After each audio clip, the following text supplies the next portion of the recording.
Today I'm going to put together another amigurumi. I made Ron from Harry Potter, and he's already assembled. He's already ready to go. And I want to assemble the pieces to a Hermione today. So I made them mostly with the same pattern.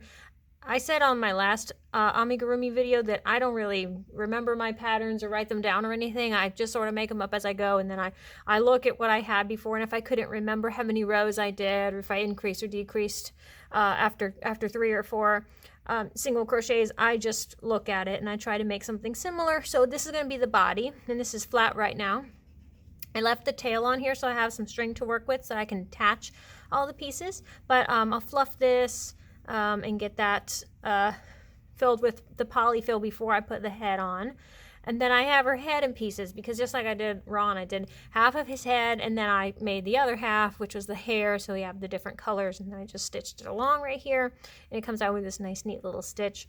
The eyes were just knotted on there, and it's best to do this before you fluff. So I have half the head here, and you can just look in the back and see the string is coming out from right here, where I just, as it came through, I made a double knot, pulled it back through this way, and so I did that with both of the eyes, so they have a little bit of a bump there.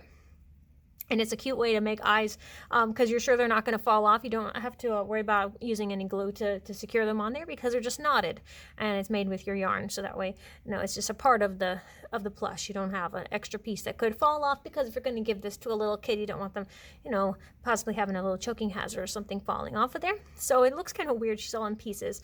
For Hermione, I wanted to give her long hair, and I've seen some Hermione plushes where the hair is done in little small strands, I guess, or they crochet little chains, and there's a lot of wild hair everywhere, but I wanted a solid piece of hair. So I have here, this piece is the little half piece, so that's the same as Ron had right here. But for hers, I just, for my next row around, I just went and sort of started going back and forth until I had a long piece that could be her hair, and it looks like that. So you could decide if you wanted it this way or the other way. I might do it this way just because I like the way the hair kind of flips back there, or but you can do it either way, whatever works best for you.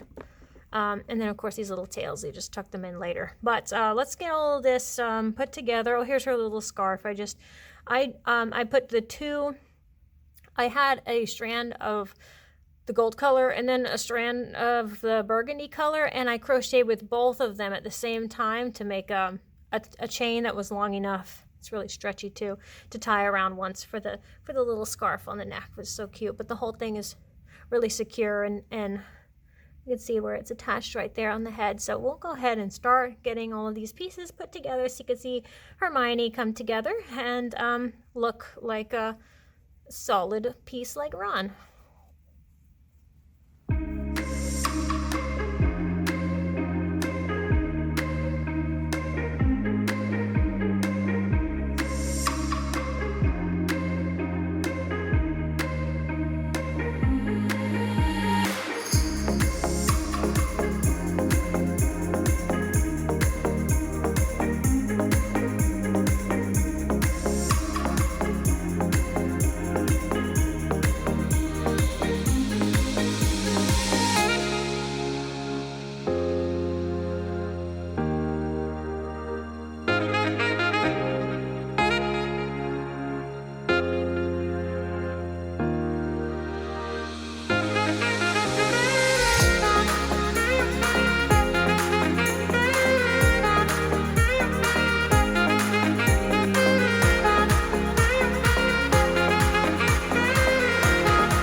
Now I wanted to mention, I'm almost all the way around her head here. I just have her hair flipped up in the air and her head's a little deflated here. She looks a little weird right now. But it's really important that when you do your top half of your head and your bottom half of your head, so the hair part and then the face part, it's important that you end on the same number of stitches all the way around. So that way these are a mirror image of each other.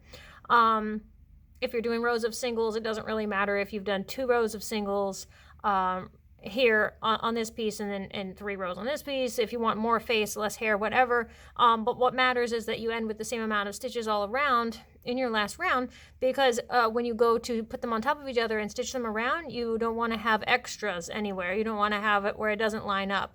If you do it just right and you've counted along the way, so remembered your pattern, at least for this project, for the duration of this project and however long it takes you, you can forget it after that, but you just want to make sure it matches up. So if I've done it right, then when I get to the end, I won't have any extra stitches. I won't have one extra stitch on the brown side or one extra stitch on the tan side. It'll all even out. So I have enough space right here left to put some fluff in there, so I'm going to stop right now, and it'll be easy to finish stitching even when this is fluff. So I'm going to go ahead and put some fluff inside her face, and then we can finish stitching up that last little bit. It's 5 or 6 stitches there. And now her face is really going to start to get some shape here. We can easily hide this later, the knot and the string that's hanging out, but that's just where we had to begin. She's going to be really cute. Okay.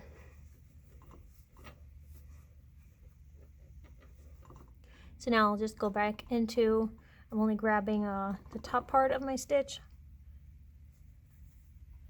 and always going into the same stitch on this side. We'll just finish that up. Okay, I finished going all the way around. Just gonna cut this extra piece. I'll do a little slip stitch to knot this on there, and just like that.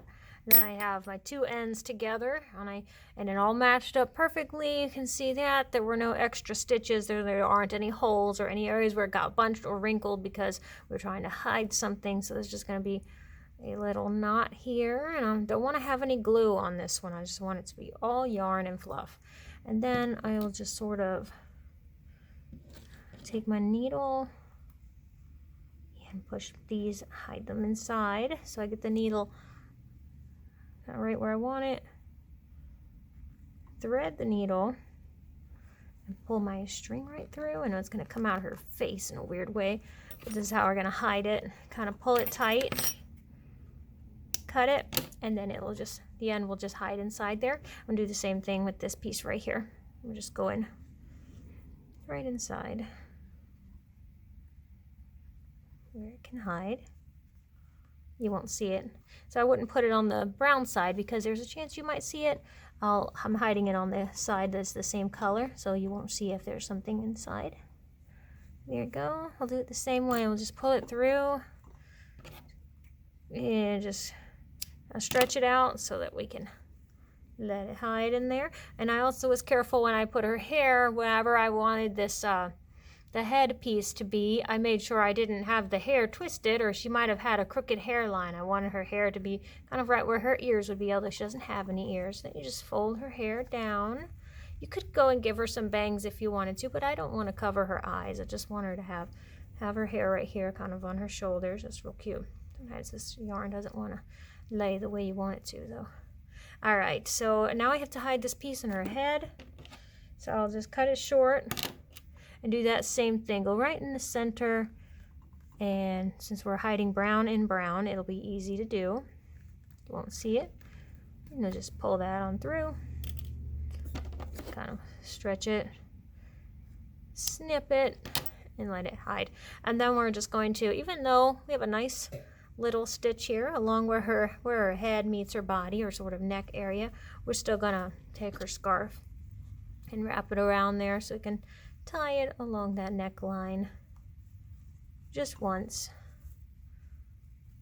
and she's all done. Now I'm still thinking about how I want to do Harry, because he's gonna have glasses, so I'm trying to think about what his face is gonna look like. I'm trying to imagine how I'm going to do that, but I will do his body and his head pretty similar to how I did these guys, although I am going to give Harry, I'm going to make his hair a little messier, so I think I'm going to go along afterwards and just come and put a little bit of like a little scallop edge, kind of like I did on the edge of Hermione's hair.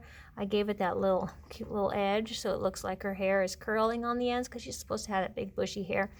And so I might come and do something like that for Harry so that his hair looks messy, because in the books his hair is always messy. And I might even put a little bit from right at the top here. I might even pull some strings and tie them onto the top to make it look like he's got some hair sprouting out of the top. And Harry's hair is going to be black, so I'll just have to think about how I want to do his glasses.